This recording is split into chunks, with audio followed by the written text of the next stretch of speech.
Nehemia pasal 1. Doa Nehemia bagi orang Israel.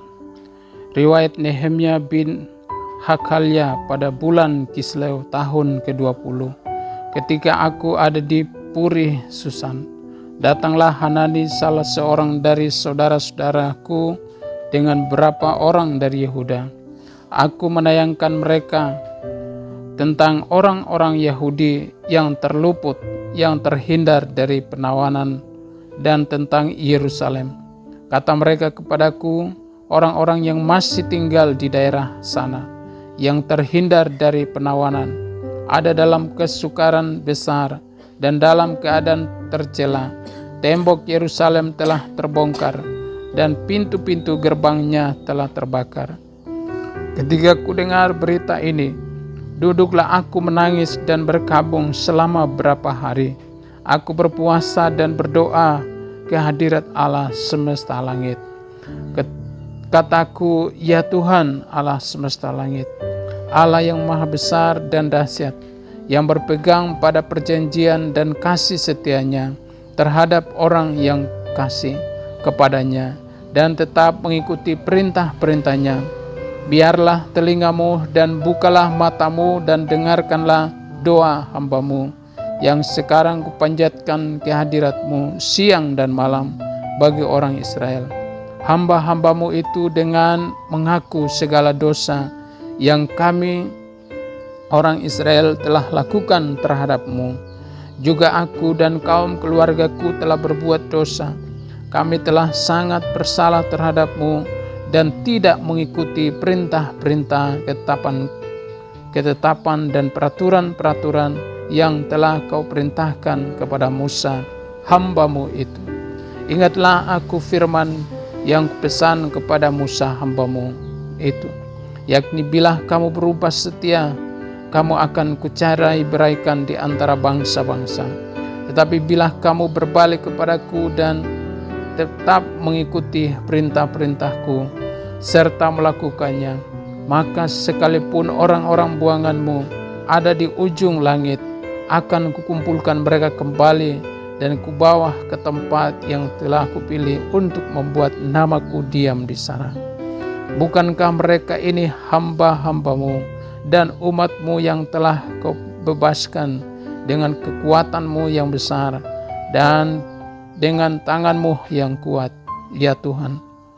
Berilah telinga kepada doa hambamu ini dan kepada doa hamba-hambamu yang rela takut akan namamu, dan biarlah hambamu ini berhasil hari ini dan mendapat belas kasihan dari orang ini.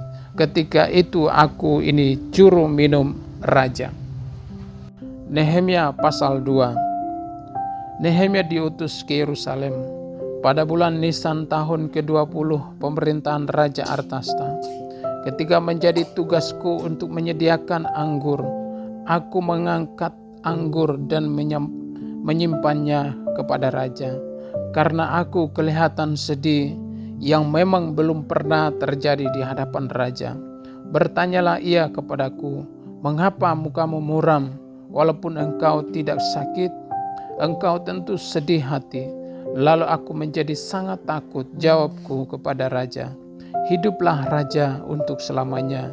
Bagaimana mukaku tidak akan muram kalau kota tempat pekuburan nenek moyangku telah menjadi reruntuhan dan pintu-pintu gerbangnya habis dimakan api? Lalu kata raja kepadaku, jadi apa yang kau inginkan? Maka aku berdoa kepada Allah semesta langit. Kemudian jawabku kepada raja, jika raja menganggap baik dan berkenan kepada hambamu ini, utuslah aku ke Yehuda, ke kota pekuburan nenek moyangku, supaya aku membangunnya kembali. Lalu bertanyalah raja kepadaku, sedang permaisuri duduk di sampingnya, berapa lama engkau dalam perjalanan, dan bilakah engkau kembali? Dan raja berkenan mengutus aku sesudah aku menyebut suatu jangka waktu kepadanya. Berkatalah aku kepada raja, Jika raja menganggap baik, berikanlah aku surat-surat bagi bupati-bupati di daerah seberang sungai Efrat, supaya mereka memperbolehkan aku lalu sampai aku tiba di Yehuda. Pula sepojok surat bagi Asaf, pengawas taman raja, supaya dia memberikan aku kayu untuk memasang balok-balok pada pintu-pintu gerbang di benteng bait suci, untuk tembok kota dan untuk rumah yang akan kudiami. Dan raja mengabulkan permintaanku itu, karena tangan Allahku yang murah melindungi aku. Maka datanglah aku kepada bupati-bupati di daerah seberang sungai Efrat, dan menyerahkan kepada mereka surat-surat raja. Dan raja menyuruh panglima-panglima perang dan orang-orang berkuda menyertai aku. Ketika Sanbalat orang Horon dan Tobiah orang Amon pelayanan itu mendengar hal itu, mereka sangat kesal karena ada orang yang datang mengusahakan kesejahteraan orang Israel. Tekad untuk membangun kembali tembok Yerusalem. Maka tibalah aku di Yerusalem. Sesudah 3 hari aku di sana, bangunlah aku pada malam hari bersama-sama beberapa orang saja yang menyertai aku. Aku tidak beritahukan kepada siapapun rencana yang akan kulakukan untuk Yerusalem, yang diberikan Allahku dalam hatiku. Juga tak ada lain binatang kepadaku kecuali yang kutunggangi. Demikian pada malam hari aku keluar melalui pintu gerbang Lebak ke jurusan mata air, ular naga, dan pintu gerbang sampah. Aku menyelidiki dengan saksama tembok-tembok Yerusalem yang telah terbongkar dan pintu-pintu gerbangnya yang habis dimakan api. Lalu aku meneruskan perjalananku ke pintu gerbang mata air dan ke kolam raja, karena binatang yang kutunggangi tidak dapat lalu di tempat itu.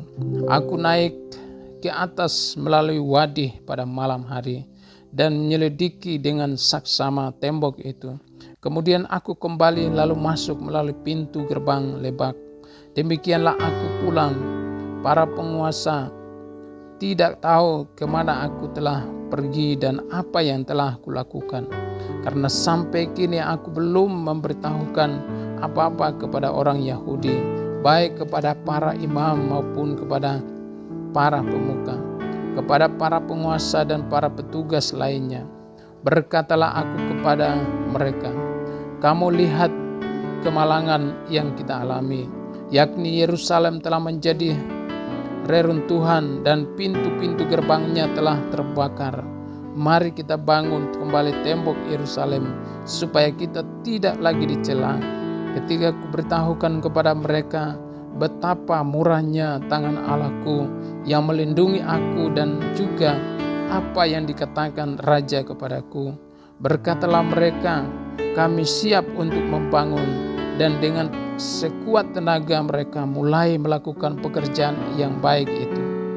Ketika Sanbalat orang Horon dan Tobiah orang Amon pelayan itu dan Gesem orang Arab mendengar itu, mereka mengolok-olokkan dan menghina kami. Kata mereka, apa yang kamu lakukan itu? Apa kamu mau berontak terhadap raja? Aku menjawab mereka, kataku, Allah semesta langit, dialah yang membuat kami berhasil. Kami hamba-hambanya telah siap untuk membangun, tetapi kamu tidak punya bagian atau hak dan tidak akan diingat di Yerusalem. Nehemia pasal 3. Para peserta dalam pembangunan. Maka bersiaplah imam besar Eliasib dan para imam saudara-saudaranya lalu membangun kembali pintu gerbang domba. Mereka mentabiskannya dan memasang pintu-pintunya. Mereka mentabiskannya sampai menara Mea, menara Hananel, berdekatan dengan mereka. Orang-orang Yeriko membangun dan berdekatan dengan orang-orang itu Sakur bin Imri. Pintu gerbang ikan dibangun oleh Bani Senaa. Mereka memasang balok-balok lalu memasang pintu-pintunya dengan pengancing-pengancing dan palang-palangnya. Berdekatan dengan mereka, Meremot bin Uriah bin Hakos mengadakan perbaikan dan berdekatan dengan dia. Mesulam bin Berkaya bin Mesesbel berdekatan dengan dia. Sadok bin Baana mengadakan perbaikan dan berdekatan dengan dia. Orang-orang Tekao, hanya pemuka-pemuka, mereka tidak mau memberi bahunya untuk pekerjaan tuan mereka. Pintu gerbang lama diperbaiki oleh Yoyada bin Paseah dan Mesulam bin Besoja. Mereka memasang balok-balok lalu memasang pintu-pintunya dengan pengancing-pengancing dan palang-palangnya. Berdekatan dengan mereka Melaca orang Gibeon dan Yadon orang Meronot mengadakan perbaikan beserta orang-orang Gibeon dan Mispa yang berada di wilayah kekuasaan bupati daerah sebelah barat sungai Efrat. Berdekatan dengan mereka Usiel bin Harahaya, salah seorang tukang emas, mengadakan perbaikan dan berdekatan dengan dia. Hananya seorang juru campur rempah-rempah. Mereka memperkokoh Yerusalem sampai tembok lebar. Berdekatan dengan mereka Refayah bin Hur, penguasa setengah wilayah Yerusalem, yang satu mengadakan perbaikan. Berdekatan dengan dia Yedayah bin Harumaf mengadakan perbaikan tepat di depan rumahnya. Dan berdekatan dengan dia Hatus bin Hasabnei, Malkia bin Harim, dan Hasub bin Pahat. Moab memperbaiki bagian yang lain dan menara perapian. Berdekatan dengan mereka Salom bin Halohes, penguasa setengah wilayah Yerusalem, yang lain mengadakan perbaikan bersama-sama anak-anak perempuannya. Pintu gerbang Lebak diperbaiki oleh Hanun dan penduduk Sanoa. Mereka membangunnya kembali dan memasang pintu-pintunya dengan pengancing-pengancing dan palang-palangnya. Pula tembok diperbaiki sepanjang 1000 hasta sampai pada pintu gerbang. Pintu gerbang sampah diperbaiki oleh Milkia bin Rekhab, penguasa wilayah Bet Keren, yang membangunnya kembali dan memasang pintu-pintunya dengan pengancing-pengancing dan palang-palangnya. Pintu gerbang mata air diperbaiki oleh Salum bin Kolhose, penguasa wilayah Mispa. Pintu gerbang itu dibangun kembali, diberinya atap dan dipasangnya pintu-pintu dengan pengancing-pengancing dan palang-palangnya. Juga diperbaikinya tembok kolam penampung air saluran dekat taman raja sampai pada tangga-tangga yang menurun dari kota Daud. Di sampingnya Nehemia bin Asbuk, penguasa setengah wilayah Bet-Sur, mengadakan perbaikan sampai di depan kuburan Daud dan sampai pada kolam buatan dan rumah para pahlawan. Di sampingnya orang-orang Lewi mengadakan perbaikan, yakni Rehum bin Bani, dan berdekatan dengan dia Hasabaya, penguasa setengah wilayah Kehila, yang satu untuk wilayahnya. Di sampingnya saudara-saudara mereka, yakni Binui bin Hanadat, penguasa setengah wilayah Kehila yang lain, mengadakan perbaikan. Berdekatan dengan dia Eser bin Yesua, penguasa Mispa, memperbaiki bagian yang berikut. Di depan pendakian ke gedung senjata dekat sudut. Di sampingnya Baruk bin Sabai memperbaiki bagian yang berikut dari sudut sampai pada pintu masuk rumah imam besar Eliasib. Di sampingnya Meremot bin Uriah bin Hakos memperbaiki bagian yang berikut dari pintu masuk rumah Eliasib sampai pada ujung rumah Eliasib.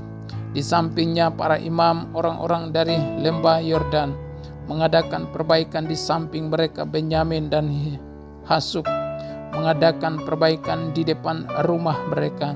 Di samping mereka Asaria bin Maaseiah bin Ananya mengadakan perbaikan di samping rumahnya. Di sampingnya Binui bin Hanadat memperbaiki bagian yang berikut dari rumah Asaria sampai sudut dan sampai penjuru. Pilal bin Usai mengadakan perbaikan di depan sudut dan di depan menara yang tinggi yang menonjol dari istana raja dekat pelataran penjagaan. Di sampingnya Pedayah bin Paros mengadakan perbaikan sampai di depan pintu gerbang air di sebelah timur dan di depan menara yang menonjol. Adapun para budak di bait Allah tinggal di Ofel. Di samping Pedayah orang-orang Tekau memperbaiki bagian yang berikut dari depan menara besar yang menonjol itu sampai tembok Ofel. Mulai dari pintu gerbang kuda para imam mengadakan perbaikan masing-masing di depan rumahnya. Di samping mereka Sadok bin Immer mengadakan perbaikan di depan rumahnya. Di sampingnya Samayah bin Sekhanya penjaga pintu gerbang timur. Di sampingnya Hananya bin Selemya dan Hanun anak Selaf. Yang keenam memperbaiki bagian yang berikut. Di samping mereka Mesulam bin Berkaya mengadakan perbaikan di depan biliknya. Di sampingnya Melkia seorang tukang emas mengadakan perbaikan sampai pada rumah para budak di bait Allah dan para pedagang di depan pintu gerbang pendaftaran dan sampai pada kamar atas di penjuru. Lalu antara kamar atas di penjuru dan pintu gerbang domba para tukang emas dan para pedagang mengadakan perbaikan. Nehemia pasal 4. Kewaspadaan terhadap orang-orang yang menentang pembangunan.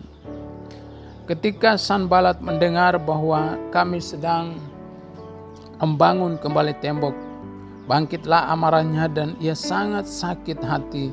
Ia mengolok-olokkan orang Yehuda dan berkata di hadapan saudara-saudaranya dan tentara Samaria, apa gerangan yang dilakukan orang-orang Yahudi yang lemah ini? Apakah mereka memperkokoh sesuatu? Apakah mereka hendak membawa persembahan? Apakah mereka akan selesai dalam sehari? Apakah mereka akan menghidupkan kembali batu-batu dari timbunan puing yang sudah terbakar habis seperti ini?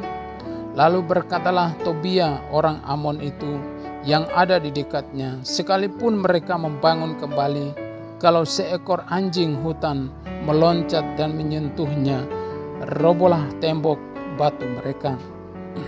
Ya Allah, kami dengarlah bagaimana kami dihina. Balikkanlah cercaan mereka menimpa kepala mereka sendiri, dan serahkanlah mereka menjadi jarahan di tanah tempat tawanan. Jangan kau tutupi kesalahan mereka dan dosa mereka. Jangan kau hapus dari hadapanmu, karena mereka menyakiti hatimu dengan sikap mereka terhadap orang-orang yang sedang membangun. Tetapi kami terus membangun tembok sampai setengah tinggi dan sampai ujung-ujungnya bertemu, karena seluruh bangsa bekerja dengan segenap hati. Ketika Sanbalat dan Tobias serta orang Arab dan orang Amon dan orang Asdod mendengar bahwa pekerjaan perbaikan tembok Yerusalem maju dan bahwa lubang-lubang tembok mulai tertutup, maka sangat marahlah mereka. Mereka semua mengadakan persepakatan bersama untuk memerangi Yerusalem dan mengadakan kekacauan di sana. Tetapi kami berdoa kepada Allah kami dan mengadakan penjagaan terhadap mereka siang dan malam karena sikap mereka. Berkatalah orang Yehuda kekuatan para pengangkat sudah merosot, dan puing masih sangat banyak. Tak sanggup kami membangun kembali tembok ini. Tetapi lawan-lawan kami berpikir mereka tidak akan tahu dan tidak akan melihat apa-apa sampai kita ada di antara mereka, membunuh mereka dan menghentikan pekerjaan itu. Ketika orang-orang Yahudi yang tinggal dekat mereka sudah 10 kali datang memperingatkan kami, mereka akan menyerang kita dari segala tempat tinggal mereka. Maka aku tempatkan rakyat menurut kaum keluarganya, dengan pedang, tombak, dan panah di bagian-bagian yang paling rendah dan tempat itu, di belakang tembok, di tempat-tempat yang terbuka. Kau amati semuanya, lalu bangun berdiri dan berkata kepada para pemuka dan para penguasa dan kepada orang-orang yang lain, janganlah kamu takut terhadap mereka. Ingatlah kepada Tuhan yang maha besar dan dahsyat, dan berperanglah untuk saudara-saudaramu, untuk anak-anak lelaki dan anak-anak perempuanmu, untuk istrimu dan rumahmu. Ketika didengar musuh kami bahwa rencana mereka sudah kami ketahui, dan bahwa Allah telah memanggalkannya, maka dapatlah kami semua kembali ke tembok masing-masing ke pekerjaannya. Sejak hari itu sebagian daripada anak buahku melakukan pekerjaan, dan sebagian yang lain memegang tombak perisai dan panah dan mengenakan baju sirah. Sedang para pemimpin berdiri di belakang segenap kaum Yehuda yang membangun di tembok, orang-orang yang memikul dan mengangkut melakukan pekerjaannya dengan satu tangan, dan dengan tangan yang lain mereka memegang senjata.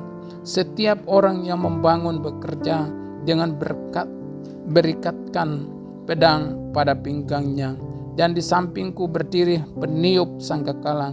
Berkatalah aku kepada para pemuka dan para penguasa dan kepada orang-orang yang lain, pekerjaan ini besar dan luas, dan kita terpencar pada tembok yang satu jauh daripada yang lain. Dan kalau kamu mendengar bunyi sangkakala di suatu tempat, berkumpullah ke sana mendapatkan kami. Allah kita akan berperang bagi kita. Demikianlah kami melakukan pekerjaan itu. Sedang sebagian daripada orang-orang memegang tombak, dari merekanya fajar sampai terbitnya bintang-bintang.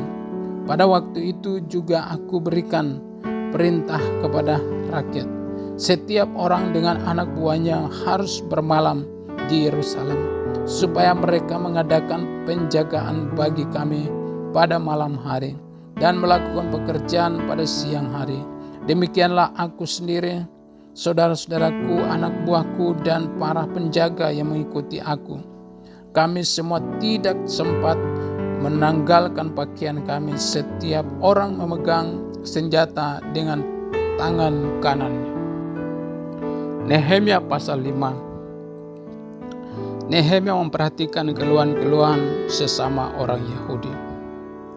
Maka terdengarlah keluhan yang keras dari rakyat dan juga dari pihak para istri terhadap sesama orang Yahudi. Ada yang berteriak, anak laki-laki dan anak perempuan kami banyak dan kami harus mendapat gandum, supaya kami dapat makan dan hidup.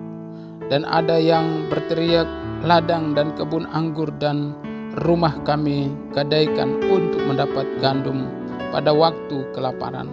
Juga ada yang berteriak, kami harus meminjam uang untuk membayar pajak yang dikenakan raja atas ladang dan kebun anggur kami. Sekarang walaupun kami ini sedang sedaging dengan saudara-saudara sebangsa kami, dan anak-anak kami sama dengan anak-anak mereka, namun kami terpaksa membiarkan anak-anak lelaki dan anak-anak perempuan kami menjadi budak, dan sudah beberapa anak perempuan kami harus membiarkan diri. Demikian orang kami tidak dapat berbuat apa-apa, karena ladang dan kebun anggur kami sudah di tangan orang lain. Maka sangat marahlah aku ketika kudengar keluhan mereka dan berita-berita itu. Setelah berpikir masak, aku menggugat para pemuka dan para penguasa. Kataku kepada mereka masing-masing, kamu telah makan riba dari saudara-saudaramu, lalu kau adakan terhadap mereka suatu sidang jemaah yang besar. Berkatalah aku kepada mereka, kami selalu berusaha sedapat-dapatnya untuk menebus sesama orang Yahudi yang dijual kepada bangsa-bangsa lain. Tetapi kamu ini justru menjual saudara-saudaramu supaya mereka dibeli lagi oleh kami. Mereka berdiam dari diri karena tidak dapat membantah. Kataku, tidak lagi patut apa yang kamu lakukan itu. Bukankah kamu harus berlaku dengan takut akan Allah kita untuk menghindarkan diri dari cercaan bangsa-bangsa lain? Musuh-musuh kita juga aku dan saudara-saudaraku dan anak-anak buahku telah membungankan uang dan gandum pada mereka. Biarlah kita hapuskan hutang mereka itu.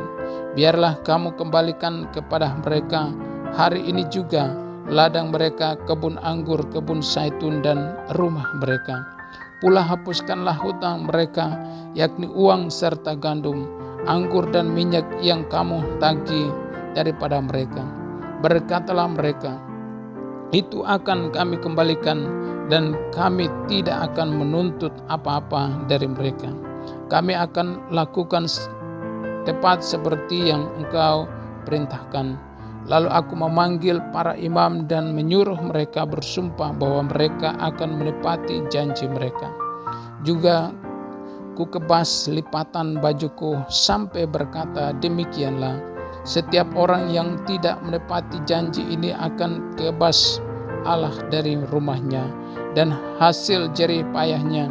Demikianlah ia dikebas dan menjadi hampa.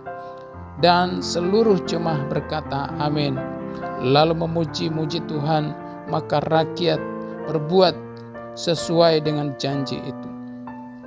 Sikap Nehemia yang tidak mencari keuntungan.